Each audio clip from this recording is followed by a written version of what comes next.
Assalamualaikum warahmatullahi wabarakatuh. Salam dan bahagia Bapak Guru Hebat Indonesia. Perkenalkan saya Dwi Ratna Mayasari SPD, calon guru penggerak angkatan 7 dari SMP Negeri 3 Sumeneb, Kabupaten Sumeneb, Jawa Timur.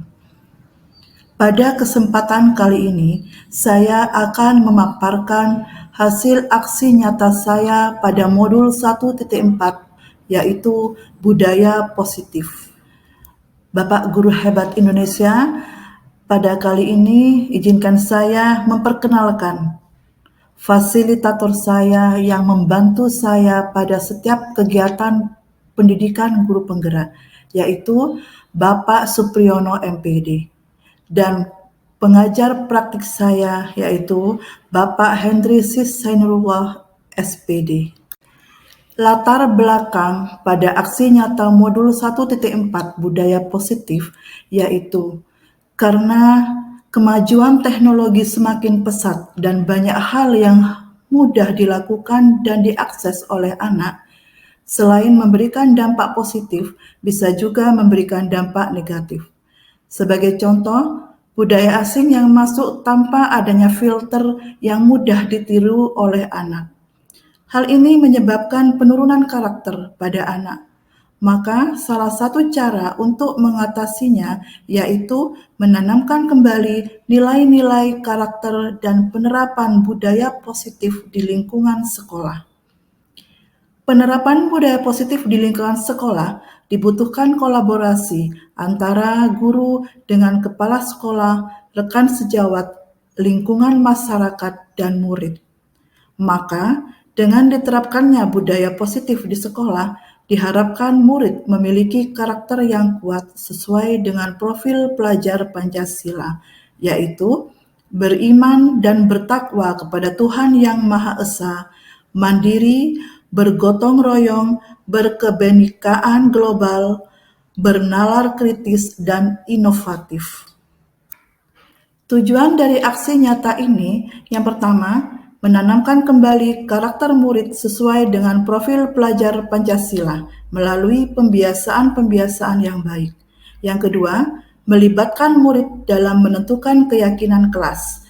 Yang ketiga, murid mampu melaksanakan keyakinan kelas dengan sungguh-sungguh. Keempat, dengan penerapan segitiga restitusi, diharapkan murid bisa tumbuh kesadaran dirinya dan bertanggung jawab terhadap tindakannya. Kelima, seluruh guru di lingkungan sekolah mampu memahami konsep-konsep budaya positif dan mampu menerapkannya di lingkungan sekolah. Sebagai tolak ukur pada aksi nyata saya yaitu murid dan guru mampu membuat keyakinan kelas.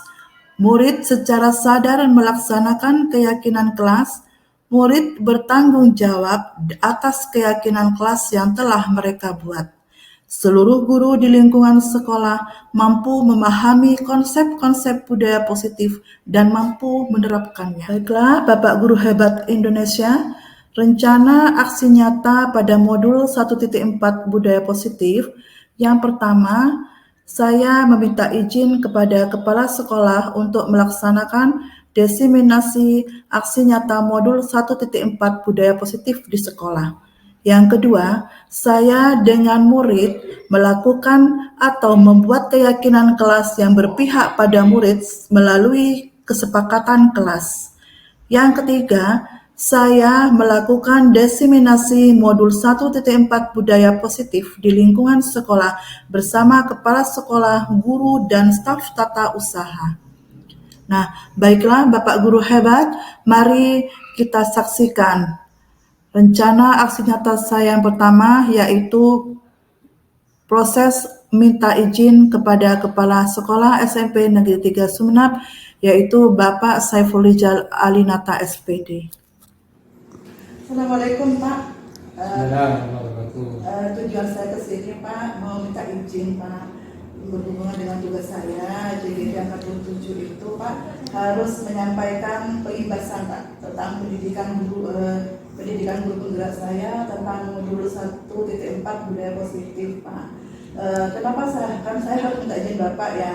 Yang kedua, karena saya mau mengundang teman-teman Pak untuk jadi audiens saya. Takutnya nanti kan mengganggu pelajaran. Jadi kalau Bapak Rijal sudah mengetahuinya, kan artinya nanti enak kan saya Pak ketika saya menyampaikan pembahasan itu Pak. Bagaimana Pak? Ya Bu Maya, silakan laksanakan kegiatan itu. Kemudian kalaupun harus melibatkan teman-teman, ya saya izinkan, tinggal diatur bersama kurikulum bagaimana mengaturnya, terutama bagi teman-teman yang ada jadwal mengajar. Intinya untuk kegiatan program guru penggerak saya selalu mendukung. Terima kasih ya Pak. Sama-sama Pak ya. Assalamualaikum Pak. Waalaikumsalam.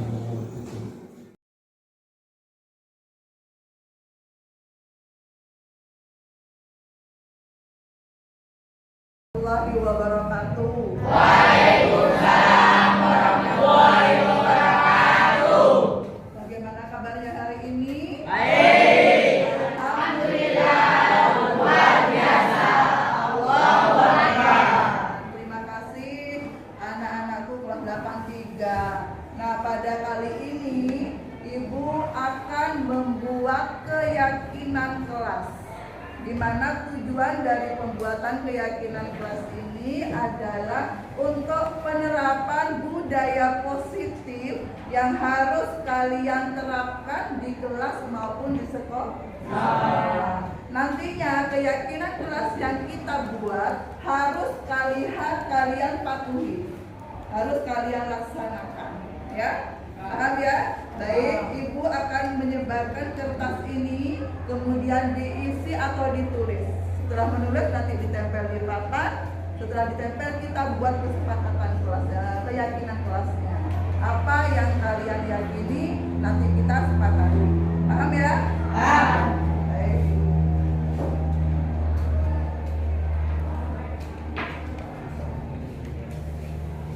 Silakan ditulis ya.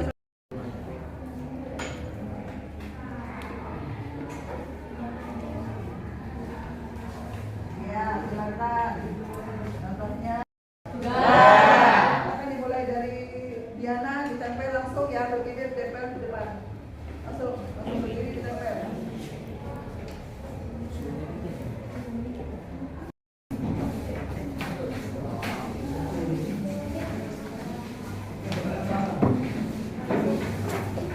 Kalian sudah menempel keyakinan kelas yang akan kalian terapkan di kelas. Akan Ibu tarik kesimpulan ya.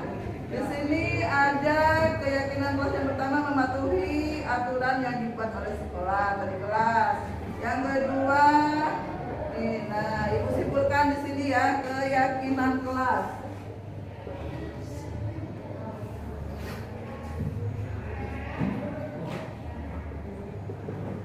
Yang pertama, mematuhi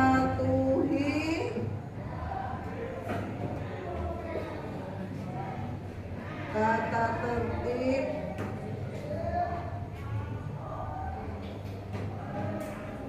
di sekolah.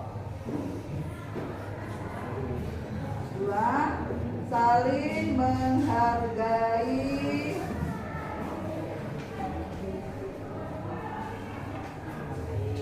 guru dan teman, murid. Menghormati guru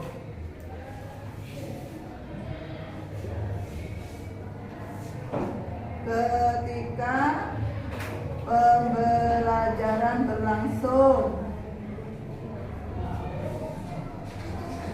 Nah, berarti sudah dapat disimpulkan bahwa kalian menginginkan 3 keyakinan kelas di kelas 83. Nah, supaya keyakinan ini tambah kuat, tambah disepakati antara guru dan murid, sekarang kita tanda tangani ya, antara Ibu dan 2 wakil dari kalian.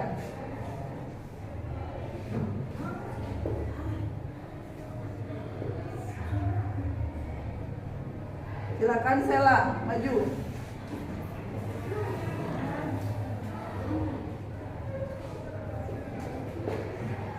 tanda tangani terus ditulis namanya.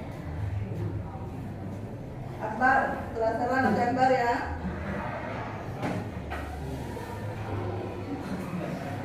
Silakan Akbar.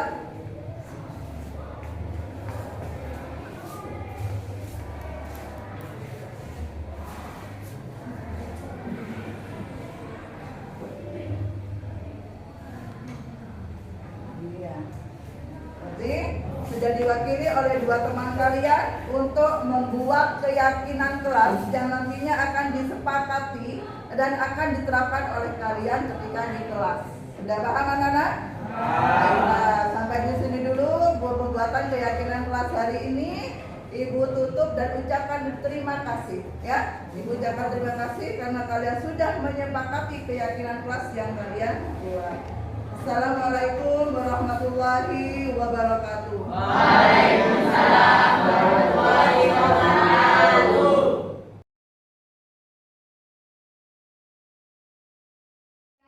Assalamualaikum warahmatullahi wabarakatuh. Waalaikumsalam warahmatullahi wabarakatuh. Syukur alhamdulillah pada pagi hari ini kita dapat berkumpul dalam acara diseminasi modul 1.4 budaya positif calon guru penggerak angkatan 7 SMP Negeri 3 Sumeneb. Salawat serta salam marilah kita aturkan kehidupan Nabi besar Muhammad Sallallahu Alaihi Wasallam yang mana telah memberikan amanah kepada kita sehingga kita dapat melaksanakan dalam kegiatan pada pagi hari ini, yaitu dengan narasumber Bumi Ratna Mayasari SPD, calon guru penggerak angkatan 7. Baiklah Bapak Ibu, kita langsung saja ke Ibu Bumi Ratna Mayasari SPD, kami persilakan. Terima kasih Bapak Agus. Terima kasih Bapak Guru Hebat SMP Negeri 3 Sumeneb. Assalamualaikum warahmatullahi wabarakatuh. Alhamdulillahirabbil alamin. Pada kesempatan pagi ini kita diberi rahmat oleh Allah Subhanahu wa taala, rahmat sehat sehingga Bapak Ibu guru hebat SMP Negeri 3 Sumeneb bisa menghadiri acara saya, yaitu diseminasi modul 1.4 budaya positif, di mana acara ini merupakan satu dari beberapa tugas, yaitu tugas CGP atau calon guru penggerak angkatan 7 yang akan dilaksanakan pada hari ini. Salawat dan salam selalu tetap kita curah limpahkan kepada junjungan kita Nabi Muhammad SAW, karena berkat beliau kita keluar dari dunia kegelapan menjadi menuju dunia yang terang, sehingga kita bisa menikmati hari ini, menikmati pendidikan, sehingga kita belajar bagaimana kita menikmati pendidikan, ya seperti itu. Baiklah Bapak Guru hebat, untuk menyingkat waktu kami mulai acara hari ini, yaitu pengimbasan modul 1.4 budaya positif.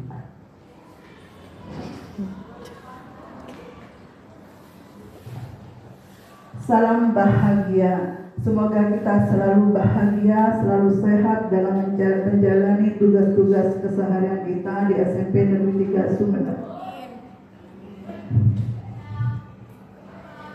Sebelum memasuki materi, alangkah baiknya kita mengetahui dulu apa makna dari budaya positif. Apa saja penerapan atau contoh penerapan yang kita laksanakan di sekolah tentang budaya positif.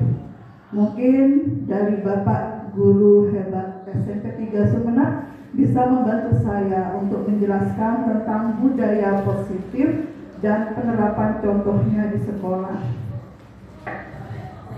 Oh ya, silakan Ibu Kurnia.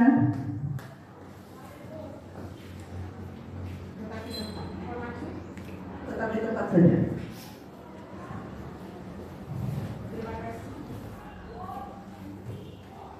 Terima kasih Bu Maya untuk waktu yang diberikan. Menurut saya budaya positif, budaya itu kebiasaan. Sedangkan positif itu adalah hal-hal yang baik. Jadi bagaimana kita membiasakan siswa-siswa kita untuk melakukan hal-hal yang baik. Hal-hal yang baik di sini ditujukan untuk meningkatkan karakter mereka atau meningkatkan nilai kebajikan pada mereka. Misalnya dalam kedisiplinan atau misalnya ketika mereka mengikuti pembelajaran, sehingga dalam pembelajaran mereka tetap semangat dan bisa memberikan motivasi baik untuk dirinya maupun untuk teman-temannya, sehingga suasana pembelajaran menjadi lebih menyenangkan. Jadi budaya positif itu adalah kebiasaan untuk meningkatkan nilai-nilai kebajikan yang sesuai dengan profil pelajar Pancasila. Itu saja Bu Maya yang bisa saya sampaikan. Terima kasih untuk waktunya. Iya, luar biasa jawabannya ya Ibu-ibu. Terima kasih Ibu Kurnia atas jawabannya yang sungguh luar biasa. Mungkin dari Bapak Ibu ya, mungkin dari Bapak Ibu lainnya bisa memberi contoh penerapan positif, budaya positif aja apa yang bisa dilakukan di sekolah. Bu Yanti mungkin bisa bantu saya untuk memberikan contoh penerapan positif apa saja yang bisa dilakukan di sekolah.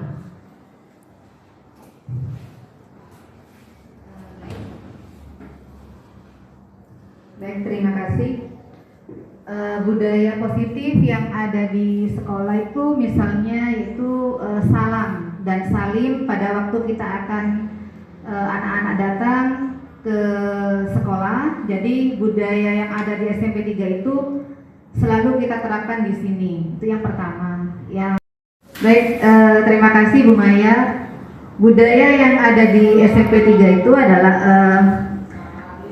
yang kita terapkan tiap hari, itu sapa salim pada waktu akan masuk ke sekolah. Nah, hanya itu saja contoh yang bisa saya sampaikan. Terima kasih. Assalamualaikum warahmatullahi wabarakatuh. Waalaikumsalam warahmatullahi wabarakatuh.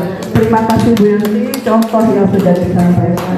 Nah, baiklah Bapak Ibu, mari kita lihat apa yang dimaksud dengan budaya positif. Betul tadi katanya Ibu Kurnia bahwa budaya positif di sekolah yaitu nilai-nilai dan kebiasaan-kebiasaan di sekolah yang berpihak pada murid agar mereka dapat berkembang menjadi pribadi kritis, penuh hormat dan tanggung jawab. Nah, itu yang dimaksud dengan budaya positif.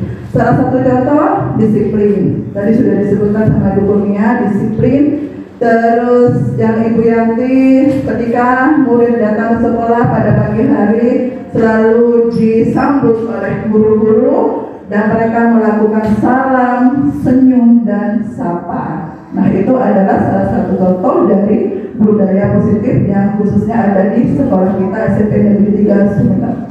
Baiklah, berikutnya perubahan paradigma. Perubahan paradigma harus kita lakukan khususnya di sekolah kita, yaitu yang pertama, untuk membangun budaya positif, sekolah perlu menyediakan lingkungan yang positif, aman, dan menciptakan dengan merdeka, mandiri, dan tanggung jawab. Lazimnya disiplin dikaitkan dengan kontrol. Dalam hal ini, kontrol guru dalam menghadapi murid untuk bisa menerapkan budaya positif. Menurut filosofi pendidikan Ki Hajar Dewantara, pendidikan itu bukan tabula rasa. Selanjutnya, semua anak terlahir dengan bakatnya masing-masing. Jadi setiap anak mempunyai bakat-bakat yang unik sehingga mereka bisa mengeluarkan bakat-bakat tersebut. Yang ketiga, budi pekerti. Ki Hajar menginginkan berpendapat mempunyai pemikiran bahwa murid harus mempunyai budi pekerti. Tugas guru menuntun bakat tersebut agar anak tumbuh dengan selamat dan bahagia. Guru ibarat petani dan murid ibarat bibit jagung atau biji jagung. Kemudian pendidikan menurut Ki Hajar Dewantara yaitu kodrat alam dan kodrat zaman. Selanjutnya pendidikan yang harus diterapkan yaitu berpihak pada murid.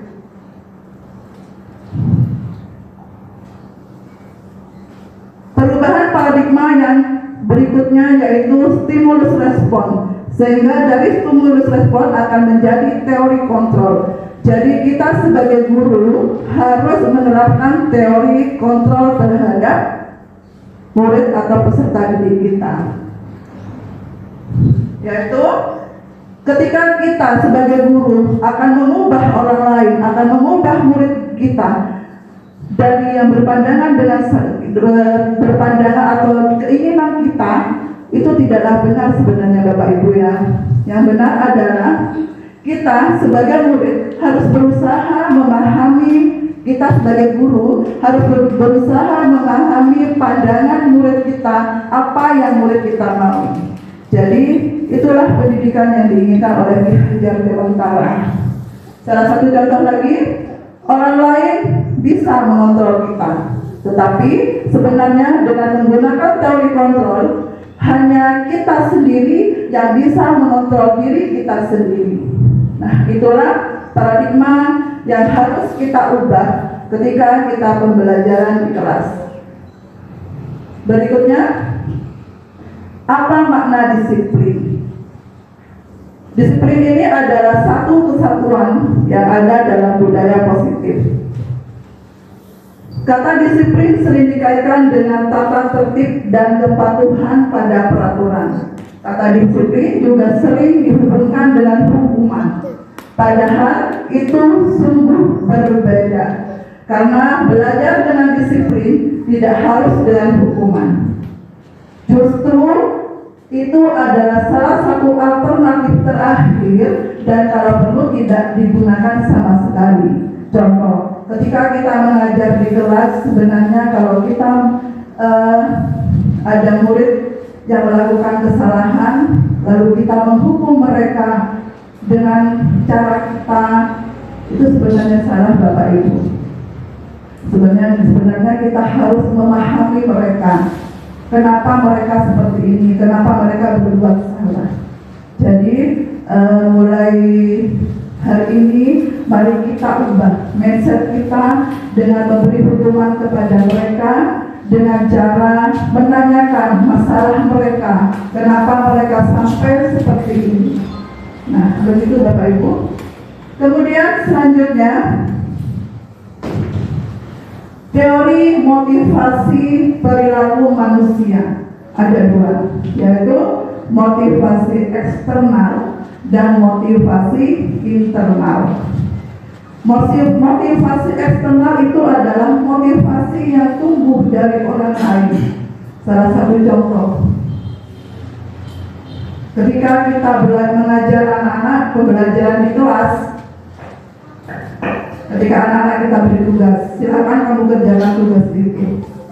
Kalau anak tersebut tidak terdapat motivasi dalam dirinya sendiri, motivasi internal, mereka bekerja dengan paksaan, bekerja dengan mengerjakan tugas tersebut dengan cara terpaksa.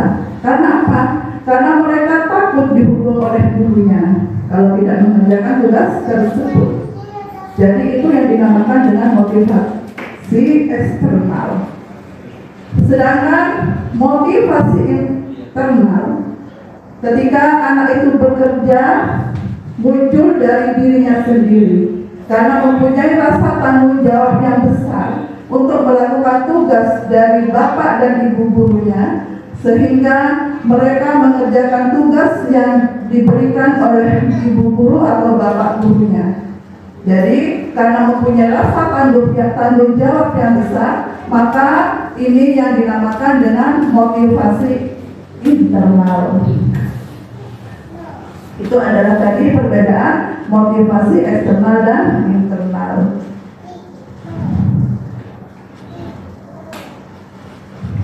Berikutnya ada keyakinan kelas, hukuman, dan penghargaan. Nah, Bapak Ibu guru, pada paradigma baru ini, sebelum kita mengajar di kelas, kita terlebih dahulu harus membuat keyakinan kelas. Salah satu contoh, kenapa tidak peraturan? Karena perbedaannya begini. Ada contoh, mengapa kita harus memilih peraturan memakai helm ketika kita mengendarai sepeda motor? Contoh yang kedua, mengapa kita memilih peraturan 3M, menggunakan masker, mencuci tangan, menjaga jarak, dan mengapa kita memiliki peraturan harus datang tepat waktu pada saat mengikuti pelatihan? Nah, untuk mendukung motivasi intrinsik atau motivasi internal dalam diri kita sendiri, kembali pada nilai-nilai dan keyakinan-keyakinan yang lebih menggerakkan seseorang dibandingkan mengikuti serangkaian peraturan-peraturan. Nah, begini Bapak Ibu guru, ketika kita menggunakan helm, menurut keyakinan saya, misalnya saya ya, mengapa saya menggunakan helm? Bukan karena peraturan yang saya takutkan, tetapi saya takut ketika saya tidak menggunakan helm, terjadi sesuatu kecelakaan atau apa saja di jalan, maka apa yang terjadi mungkin kepada saya itu akan lebih parah kalau ketika saya tidak menggunakan helm. Artinya saya menggunakan helm itu menurut keyakinan saya karena saya ingin selamat, ingin menjaga keselamatan saya. Begitu juga ketika saya menggunakan memiliki peraturan 3M, saya ingin selamat, ingin tidak tertular penyakit COVID-19. Nah, itu antara peraturan dan keyakinan. Karena itu muncul dari keyakinan diri sendiri. Kenapa saya memakai helm? Bukan karena peraturan yang saya takutkan, karena peraturan bisa dilanggar. Betul kan Bapak Ibu? Tapi kalau keyakinan dari diri kita sendiri, keyakinan bagaimana takut, keyakinan untuk mencari selamat, lebih baik saya pakai helm. Nah, itu ya. Kemudian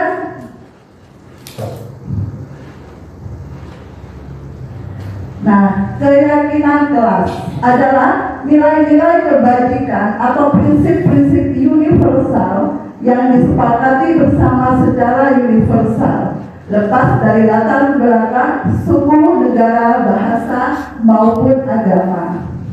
Menurut Gosen, suatu keyakinan akan lebih memotivasi seseorang dari dalam intrinsik. Seseorang akan lebih bersemangat untuk menjalankan keyakinannya daripada hanya sekedar mengikuti serangkaian peraturan.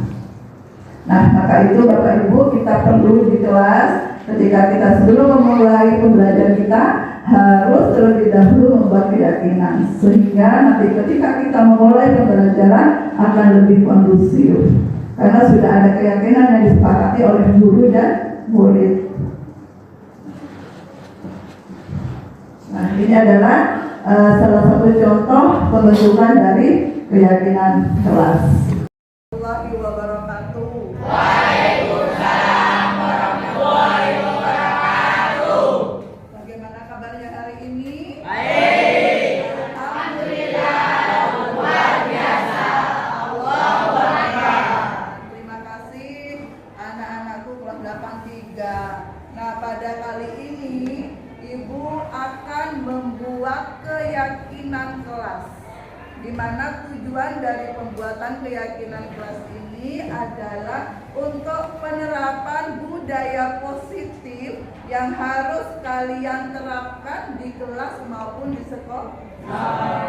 Nantinya keyakinan kelas yang kita buat harus kalian patuhi, harus kalian laksanakan, ya. Paham ya? Baik, Ibu akan menyebarkan kertas ini, kemudian diisi atau ditulis.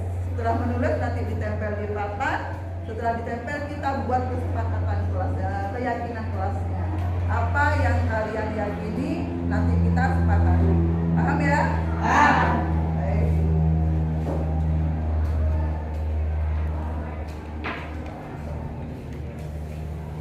Silakan ditulis ya.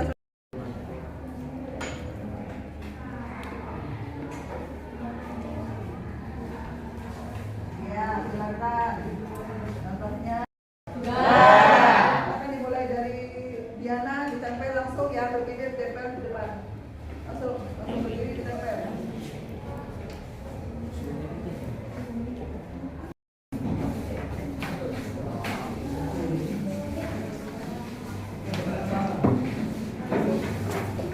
Kalian sudah menempel keyakinan kelas yang akan kalian terapkan di kelas, akan ibu tarik kesimpulan ya.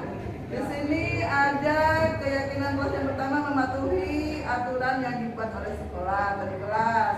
Yang kedua, nah ibu simpulkan di sini ya, keyakinan kelas.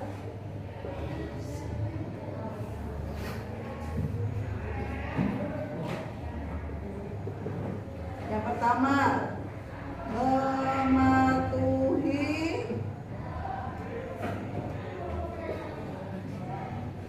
tata tertib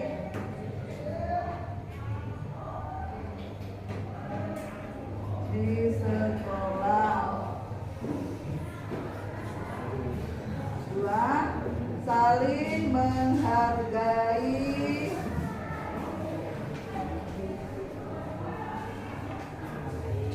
guru dan teman murid, menghormati guru,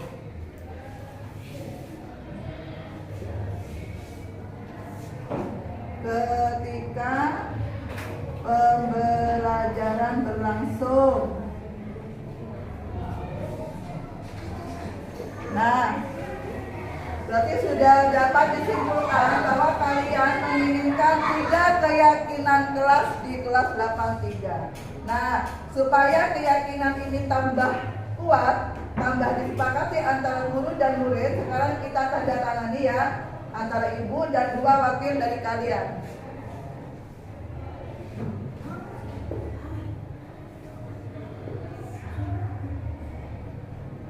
Silakan Sela, maju.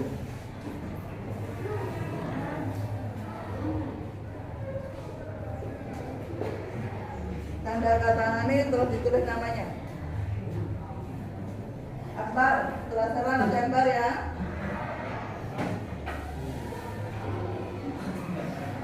Silakan Akbar.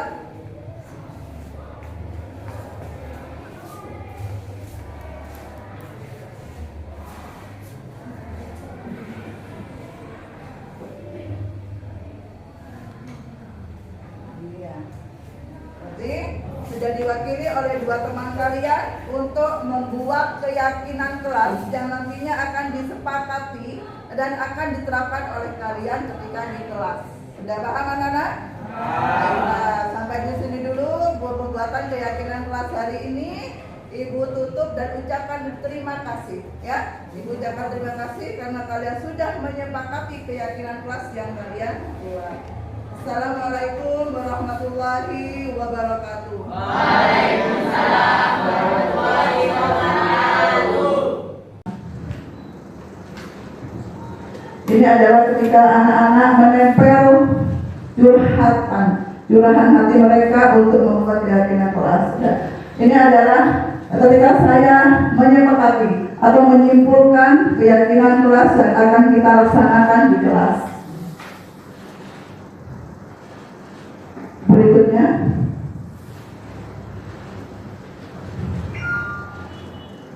dihukum oleh penghargaan. Makanya pada kurikulum merdeka ini sepertinya kita untuk lebih baik menjauh dari penghargaan, karena ini akan menimbulkan efek-efek yang tidak baik bagi murid-murid kita. Salah satu yaitu pengaruhnya pada jangka pendek dan jangka panjang. Yang kedua, penghargaan itu menghukum. Yang ketiga, penghargaan mengurangi ketepatan. Penghargaan tidak efektif, penghargaan merusak hubungan. Nah, ini yang menurut saya yang paling tidak yang saya tidak suka, karena penghargaan itu akan merusak hubungan. Salah satu contoh, ketika kita memberi penghargaan di kelas kepada siswa yang menjawab dengan benar, lalu kita, oh ya ini bagus, jawabannya bagus, pasti di antara beberapa anak itu akan merasa hatinya merasa iri atau bagaimana. Kenapa kok itu terus diberi reward bagus seperti ini, dikasih penghargaan, tapi ada seperti itu. Dan akhirnya anak yang merasa mempunyai perasaan iri atau bagaimana itu kan akhirnya tidak mempunyai hubungan yang baik dengan anak yang sering diberi penghargaan oleh guru. Nah, ini Bapak Ibu yang saya tidak suka tentang untuk penghargaan itu merusak hubungan. Nah, maka itu saya mulai ketika saya sudah mengetahui bahwa penghargaan itu tidak baik, saya sudah menjauhi, bahkan sudah tidak menggunakan hal seperti itu lagi. Jadi saya menganggap semua anak didik saya di kelas itu sama. Ya. Berikutnya,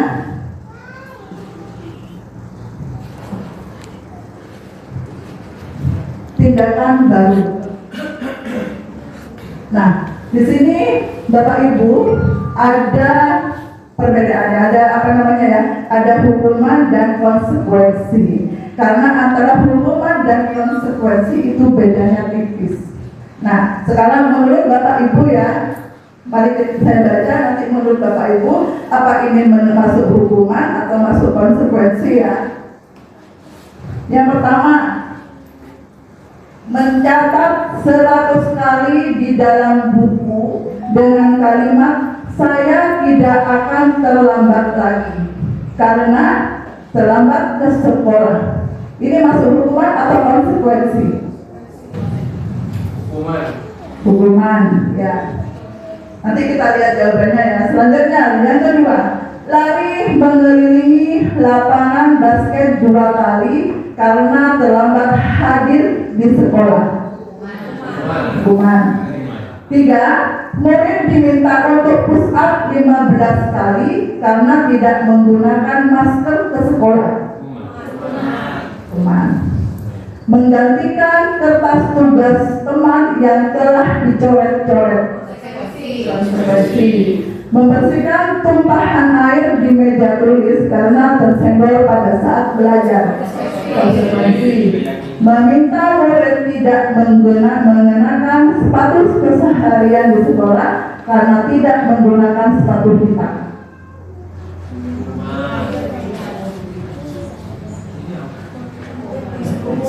Hukuman. Lari mengelilingi lapangan basket 2 kali karena terlambat 10 menit untuk pelajaran PJOK. Selanjutnya mari kita lihat. Nah, untuk jawaban nomor 1 ini hukuman, kedua hukuman, ketiga hukuman. Yang masuk konsekuensi adalah yang nomor 4 dan nomor 5 dan nomor 6. Bedanya tipis sekali ya Bapak Ibu ya. Jadi seperti tidak terlihat bedanya. Nah, kenapa ini masuk konsekuensi? Karena anak tersebut melakukan kesalahan, mencoret buku temannya, kemudian guru meminta untuk menggantikan buku tersebut. Jadi karena kesalahannya anak tersebut oleh guru diminta untuk mengganti kertas. Jadi beda tipis antara hukuman dan konsekuensi. Selanjutnya,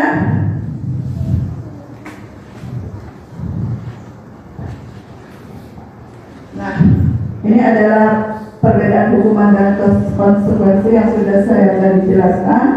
Berikutnya, nah sekarang kita masuk materi berikutnya, yaitu kebutuhan dasar manusia. Kebutuhan dasar manusia itu ada 5. Yang pertama adalah survival. Survival itu adalah bertahan hidup. Yang kedua yaitu cinta kasih. atau teman. Selanjutnya, penguasaan, kesenangan, dan kebebasan. Nah, ini adalah salah satu contoh yang bisa saya berikan. Ibu Ani, guru kelas 5 SD di Pelita Hati, sedang bingung menghadapi ulah salah satu murid di kelasnya, yaitu namanya Agus. Beberapa anak telah datang dan mengeluhkan bahwa Agus seringkali meminta bekal makan siang mereka dengan paksa. Jika Anda menghadapi situasi seperti Ibu Ani, apa yang akan Anda lakukan? Menurut Anda, kira-kira apa alasan Agus melakukan hal seperti ini? Di antara kebutuhan 5 dasar manusia ini, Agus ini masuk yang mana? Apa bertahan hidup? Apa kasih sayang? Apa penguasaan? Kebebasan? Menurut Bapak Ibu masuk yang mana? Bisa masuk penguasaan, bisa juga masuk bertahan hidup. Mengapa saya bisa mengatakan bertahan hidup? Karena Agus meminta makanan atau bekal pada temannya, mungkin Agus lapar. Jadi untuk bertahan hidupnya, Agus minta makan kepada temannya untuk tidak lapar lagi. Nah, baik, berikutnya di sini ada beberapa pernyataan di mana Agus ini bisa jadi bertahan hidup, bisa jadi cinta kasih, bisa ke penguasaan. Nih, sudah ada beberapa pernyataan. Jadi, kebutuhan hidup dasar manusia itu ada 5 ya Bapak Ibu. Selanjutnya, posisi 5 posisi kontrol. Nah, ini yang sangat menarik bagi saya ketika saya mengikuti pendidikan guru penggerak. Ketika saya mengetahui posisi 5 kontrol itu ada 5. Yang pertama, penghukum. Bapak Ibu, berikutnya yaitu 5 posisi kontrol yang harus dilaksanakan oleh kita sebagai guru. Yang pertama adalah penghukum. Yang kedua adalah pembuat rasa bersalah. Yang ketiga sebagai teman. Yang keempat pemantau. Dan yang kelima adalah manajer. Nah, ini adalah materi yang paling menarik kepada saya ketika saya menerima materi budaya positif. Kenapa? Karena saya di sini selama saya mengajar, saya selalu menggunakan posisi kontrol yang pertama, yaitu menghukum. Karena itu adalah salah besar Bapak Ibu. Kalau kita sebagai guru selalu menggunakan posisi kontrol menghukum. Karena apa? Karena sepertinya murid-murid kita itu selalu salah di hadapan kita. Karena posisi kontrol yang paling baik itu adalah sebagai manajer. Nah, mungkin Bapak Ibu guru, apakah ada yang sama dengan saya? Ketika mengajar selalu menggunakan posisi kontrol sebagai penghukum. Ada yang sama Bapak Ibu? Iya, hampir semua mungkin ya, hampir semua kita menggunakan posisi kontrol sebagai penghukum. Di mana kita selalu menghadapi anak, apa jangan seperti ini, harus dikerjakan tugasnya anak seperti itu kan Bapak Guru. Padahal kita itu bisa sebagai teman mereka. Bagaimana? Sudah dikerjakan tugasnya, ayolah bantu ibu. Bagaimana kamu nanti supaya nanti mendapatkan nilai yang tinggi? Itu seharusnya Bapak Ibu ya. Nah, itu adalah 5 posisi kontrol yang harus kita laksanakan, di mana yang harus kita hindari yaitu sebagai penghukum. Kalau kita sebagai penghukum, kita tidak seakan-akan kita tidak mengikuti filosofi pendidikan di Utara. Jadi itu bukan berpihak pada murid, tetapi berpihak pada kita sebagai guru. Berikutnya, apa itu restitusi? Nah, ini adalah bagian juga dari posisi kontrol.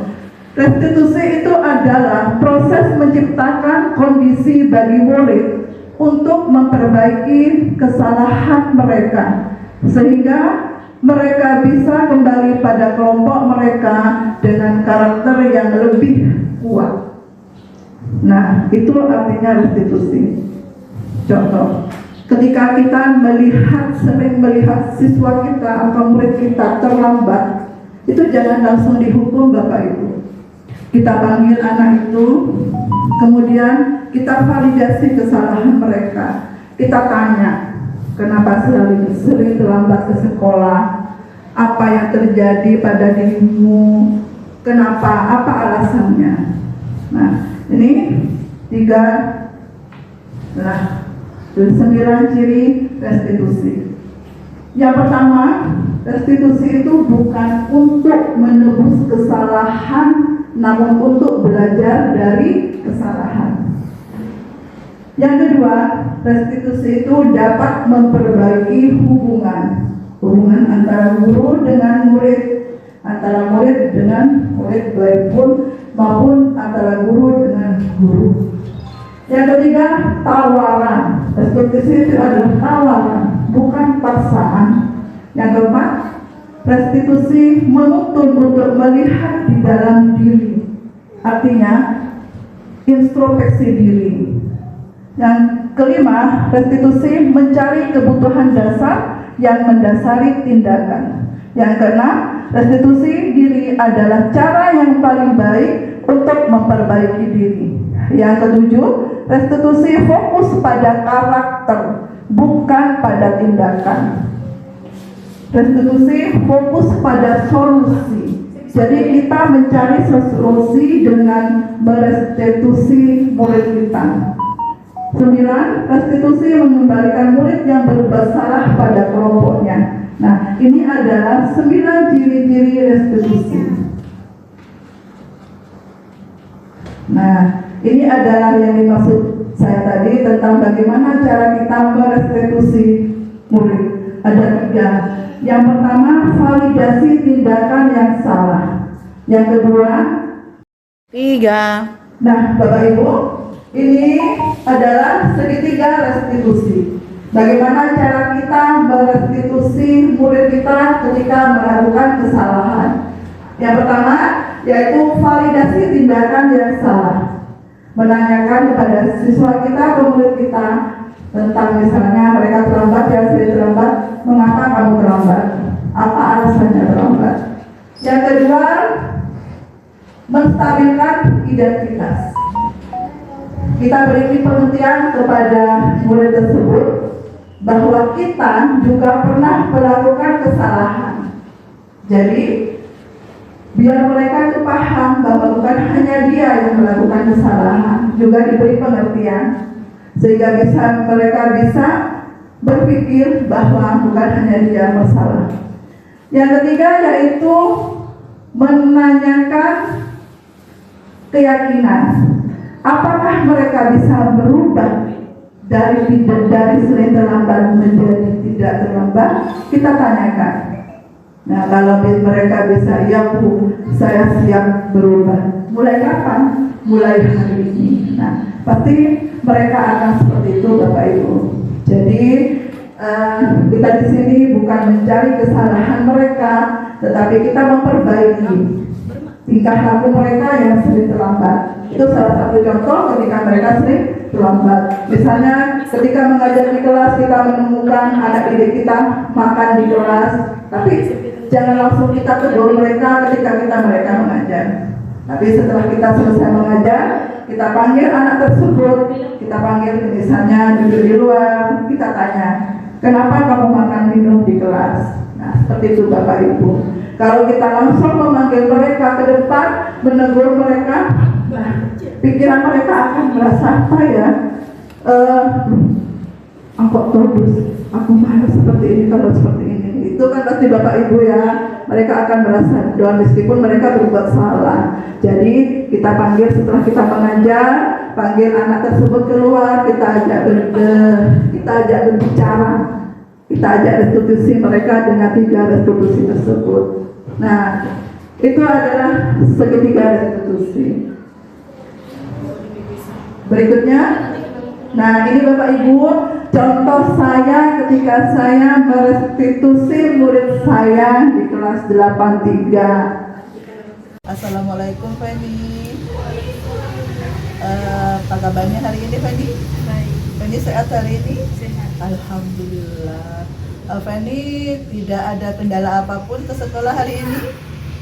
Tidak ada. Alhamdulillah, berarti sehat ya. Sekarang ibu mau tanya, Feni tahu kenapa Feni diajak ibu berbincang-bincang di sini hari ini? Tidak tahu.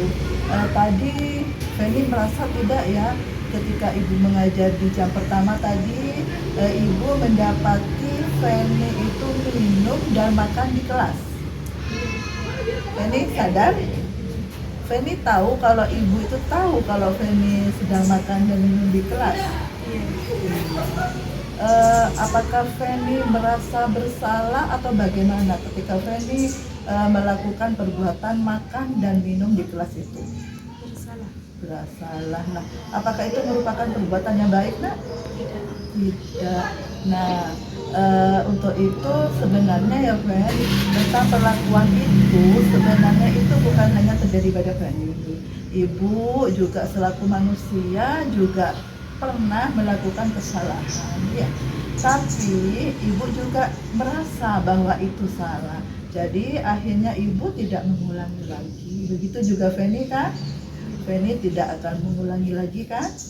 Iya. Nah sekarang apa alasan Feni melakukan perbuatan makan dan minum di kelas? Apa alasan Feni? Tadi Feni haus dan Ya. tadi tidak sempat sarapan, jadi makan dulu. Jadi ketika di kelas itu Feni merasa lapar, makanya Feni makan dan minum di kelas. Nah, tapi Feni juga tahu kan bahwa itu salah? Iya. Nah, selanjutnya ya Fen, apakah Feni ingat tentang keyakinan kelas yang pernah kita buat setiap ibu mengajar? Ibu kan selalu membuat keyakinan kelas dan kesepakatan kelas. Apakah Feni ingat?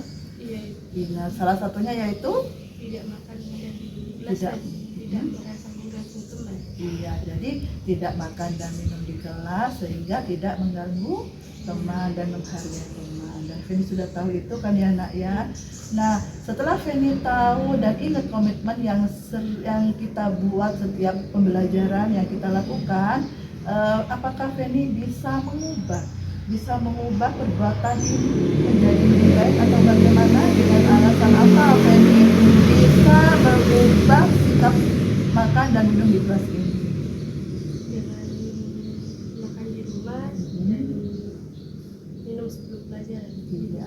Jadi hal yang harus Feni lakukan yaitu supaya tidak terjadi lagi, yaitu Feni harus sarapan di rumah.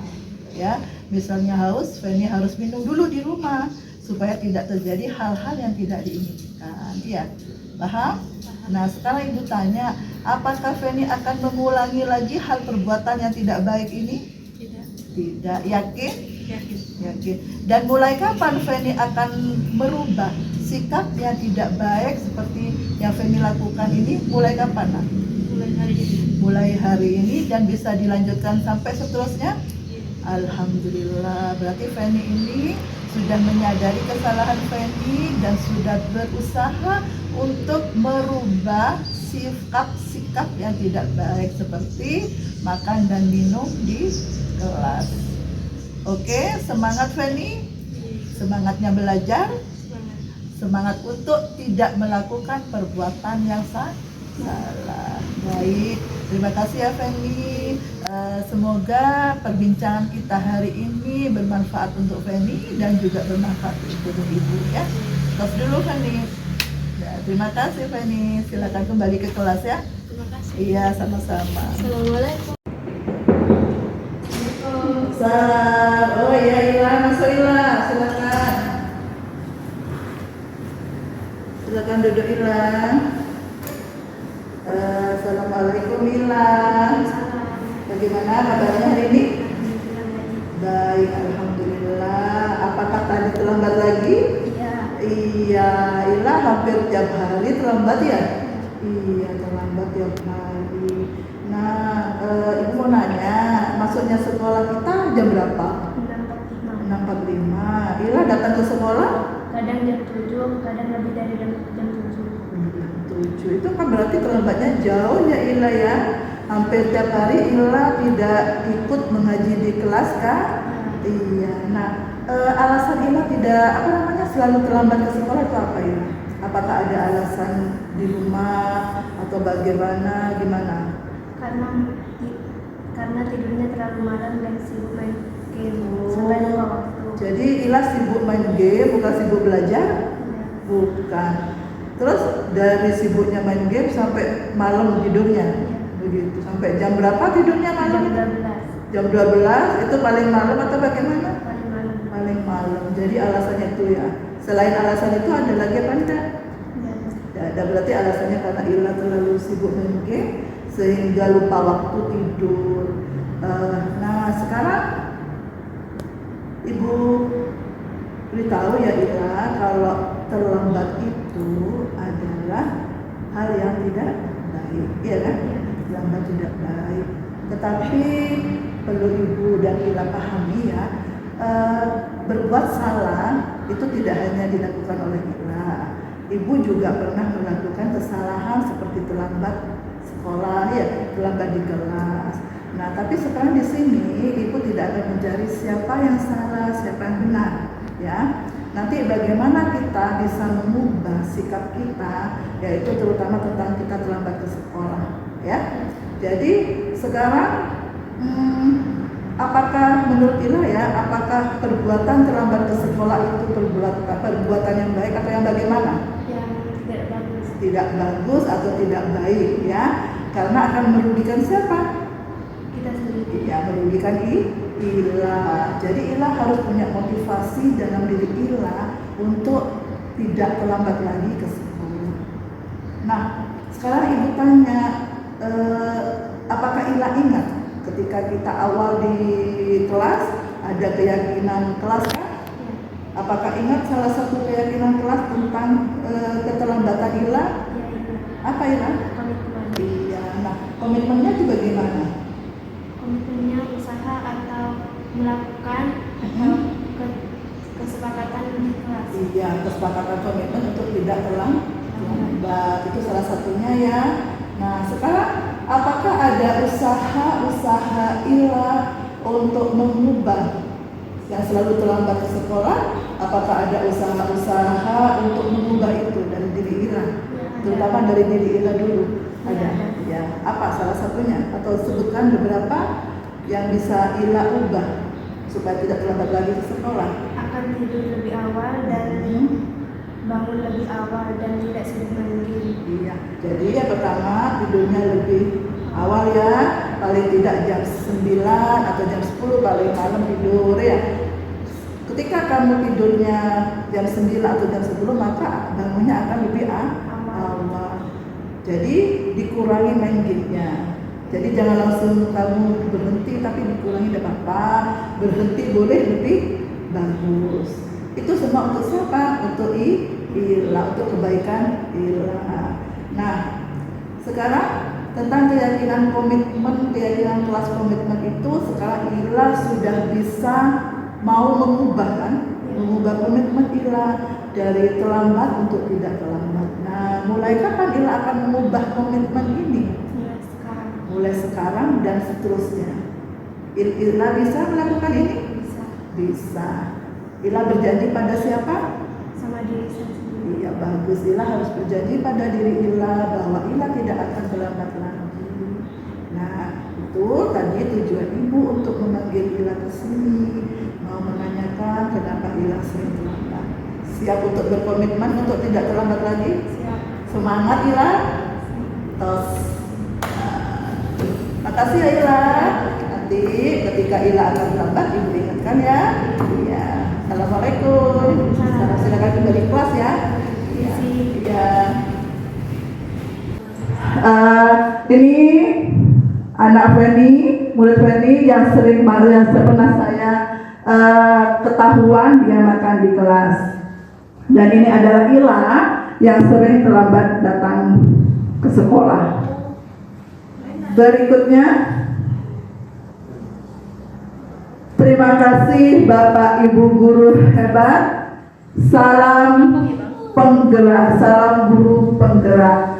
Semoga kita tergerak, bergerak, dan menggerakkan. Tetap semangat Bapak Ibu guru. Terima kasih. Terima kasih Bapak Agus. Silakan lanjutkan pada sesi berikutnya. Baiklah Bapak Ibu, itulah tadi paparan dari narasumber kita, Ibu Maya. Baiklah Bapak Ibu, mungkin ada pertanyaan dari Bapak Ibu tentang apa yang telah dipaparkan oleh Ibu Maya tadi. Baiklah Bapak Ibu, mungkin ada yang bertanya, silakan. Ya, baiklah Bapak Sahab, untuk pertanyaannya silakan.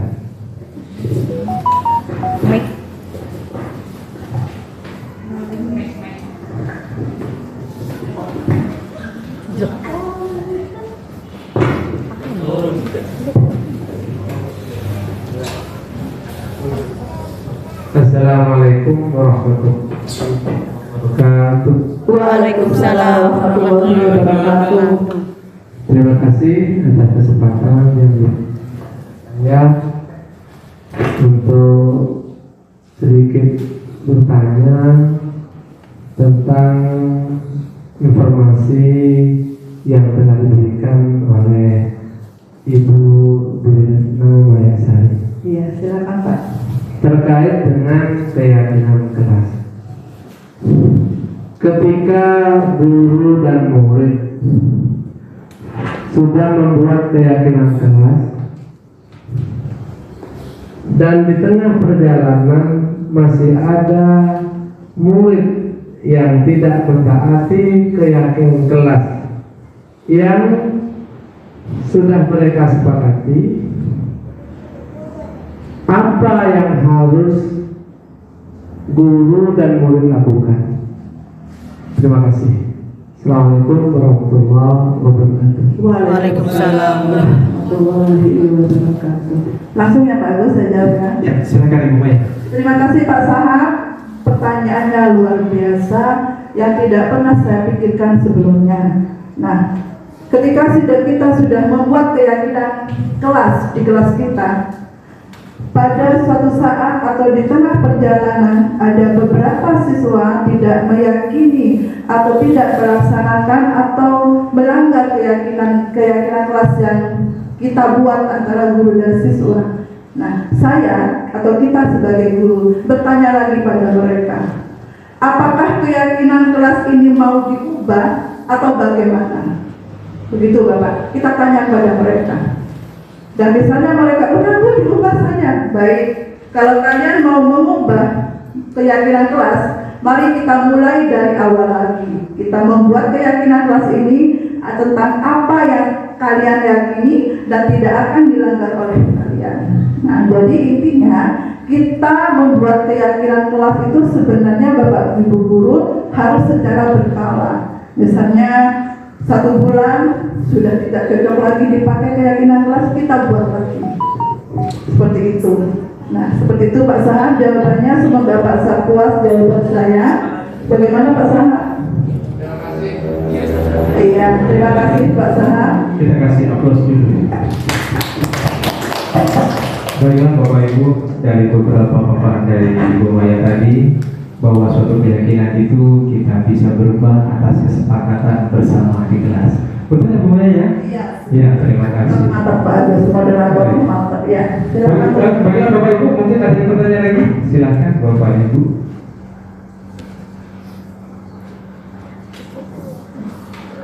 Baiklah Bapak Ibu, karena tidak ada yang bertanya, mungkin tidak ada Bu Maya ya. Ya, bagus, sudah cukup. Baiklah Bapak Ibu yang berbahagia dan guru hebat, pada pagi hari ini telah selesai kita melaksanakan kegiatan diseminasi modul 1.4, yaitu budaya positif calon penggerak angkatan 7. Baiklah, kami selaku saya pribadi pembawa acara, apabila ada kesalahan atau kata yang kurang berkenan di hati Bapak Ibu, kami mohon maaf. Saya akhiri. Assalamualaikum warahmatullahi wabarakatuh. Waalaikumsalam.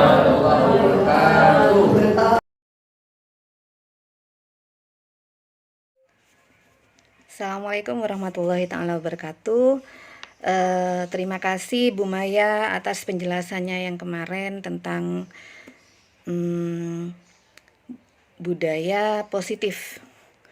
Nah, alhamdulillah setelah mengikuti pembelajaran yang kemarin itu banyak yang saya dapatkan, maksud saya informasi yang saya dapatkan dari program diseminasi modul 1.4 yang kemarin Bu Maya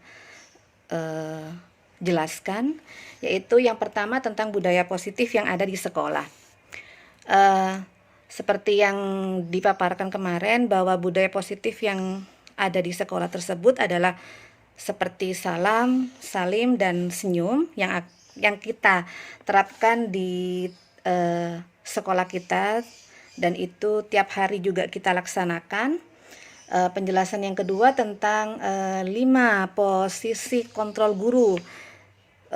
Yang pertama itu yang saya ingat adalah sebagai penghukum, yang kedua sebagai pembuat rasa bersalah, yang ketiga itu adalah kita sebagai teman terhadap murid kita, yang keempat itu apa ya, sebagai pemantau, dan yang terakhir kita sebagai manajer. Tapi alangkah lebih baiknya memang seperti penjelasan dari Bu Maya itu, bahwa seorang guru adalah manajer dalam kelas untuk mengontrol siswanya bagaimana pembelajaran agar lancar. Penjelasan yang ketiga itu tentang restitusi. Restitusi itu segitiga restitusi yang diterapkan itu adalah segitiga restitusi, yaitu maksudnya validasi atas kesalahan yang ada di pembelajaran dalam kelas. Sejauh ini alhamdulillah setelah pemaparan yang kemarin, saya pribadi mendapatkan banyak ilmu tentang apa yang harus kita kerjakan di dalam kelas untuk mengontrol bagaimana siswa kita terhadap pembelajaran yang. Assalamualaikum warahmatullahi wabarakatuh. Saya Muhammad Samuddin, SPD, guru SMP Negeri 3 Sumeneb. Setelah saya mengikuti sosialisasi modul 1.4 yang disampaikan oleh calon guru penggerak angkatan 7, Ibu Dwi Ratna Mayasari, saya lebih memahami 5 posisi kontrol yang harus dimiliki oleh guru. Ketika kita berhadapan dengan siswa yang bermasalah, maka sebaiknya guru itu harus mengambil posisi sebagai manajer. Artinya di samping kita itu mengorek informasi sedalam-dalamnya, sebanyak-banyaknya tentang apa yang terjadi dan latar belakang siswa itu, kemudian kita juga memberikan solusi yang terbaik kepada siswa. Artinya kita sebagai guru tidak boleh mengambil posisi sebagai penghukum, karena dengan model posisi sebagai penghukum, bukan anak malah diberikan solusi yang baik, tapi justru anak itu semakin kecewa, mungkin malah masalahnya semakin bertambah. Itulah yang dapat saya sampaikan. Terima kasih. Assalamualaikum warahmatullahi wabarakatuh.